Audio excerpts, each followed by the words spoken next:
When we start thinking about applying the moment distribution method to frames, we've got a couple of things that we'll have to begin to deal with that we haven't in much, at least in beam structures. One of them is the sway issue, and particularly the unknown amount of sway. So as always with any sort of either beam or frame structure, you have to be thinking about do members have chord rotations or not.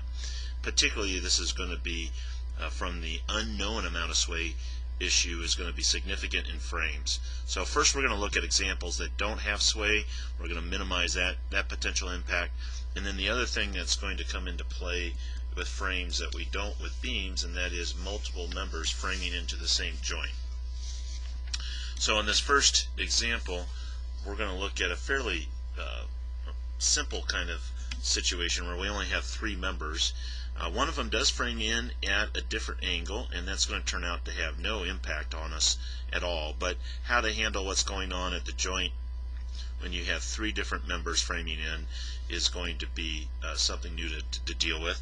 And really, in some ways, with the moment distribution method, this is going to be about how to deal with the bookkeeping of the work that we're doing. Right now, when I have a situation like this where I've got two horizontal members and one that comes in at a different angle, what I'm going to do in the bookkeeping is immediately take that column and just rotate it instead of it being a battered column, but rather being a vertical column, because in the paper book or the paperwork here, that is that's going to be easier to deal with. Now, when you look at engineers' results with moment distribution, there's two basic approaches that one might take, and it's arbitrary selection and matter of preference how you might want to begin to do this. I like to do my bookkeeping in the following kind of way, and that is, if I have any member, then at the left hand side of that member I'm going to put all of the information above the member. Think about it as clockwise is positive and the arrow points to the side that the information is contained. Right now, that there's no direct relationship here between sign conventions and where I'm going to put that information, but that's just been my kind of rule of thumb and how I remember that that's what I'm doing. When you look at somebody's work, it's pretty easy to figure out what they have done in the post-analysis of it, particularly if they draw arrows to what they're doing and that sort of thing. But it's either going to be this or it's going to be something else, the opposite of that. Now, once you choose it, be consistent with everything throughout. And notice the cleverness of that happens here. It doesn't matter what the angle of inclination of the member is.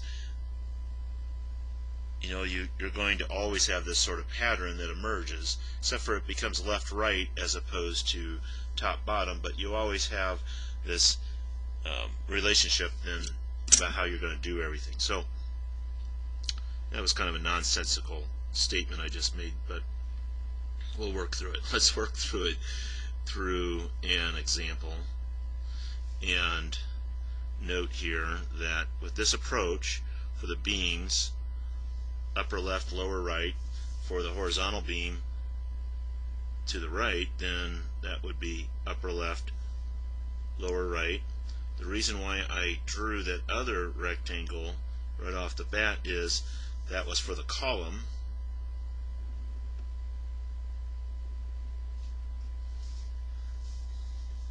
and so it would have upper right, lower left. Now that seems weird, but it's following the same pattern. We rotate that, and that's how we get that information.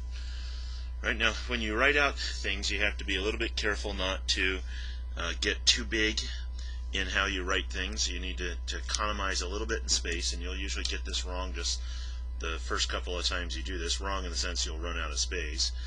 But we need to get, of course, the I over the L's of each of the members. There's I over 5, there's I over 5, and this is going to be 2I over 7.5, or 4I over 15, and that would be 3I over 15, and 3I over 15.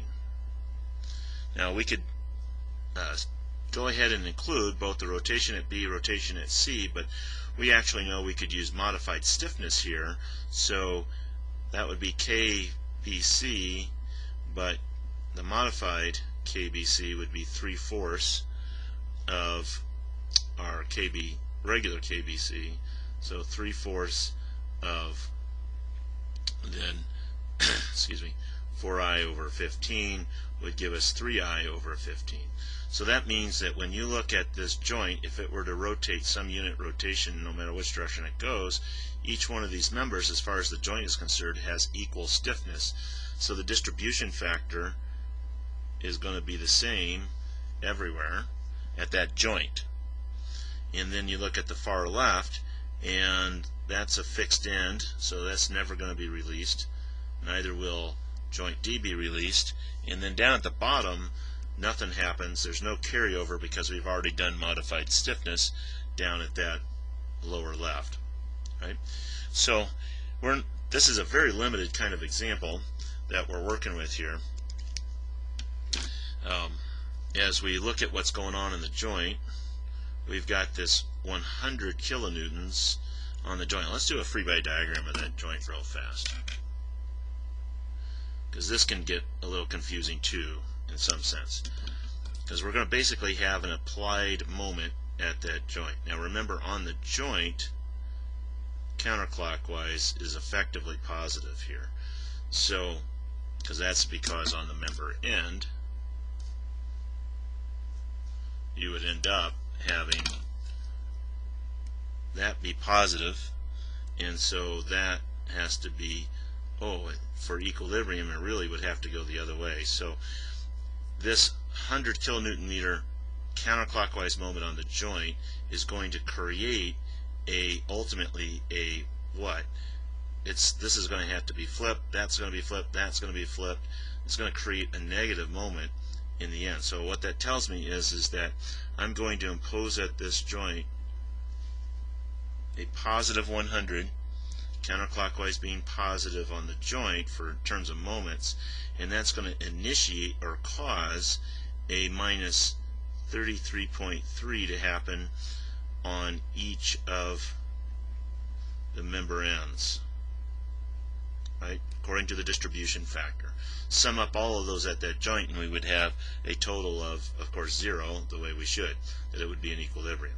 Now, that 33.3 on one end gets kicked over to the other end, carryover factor of 1/2,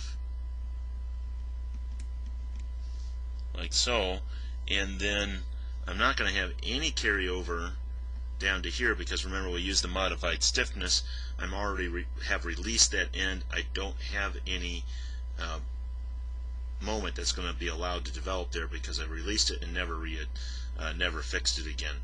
Right? So in this very simple case, we're done. That just begins to illustrate how this would all work out in terms of our bookkeeping. Now we're going to go to an example where we do this in a more full-scaled fashion.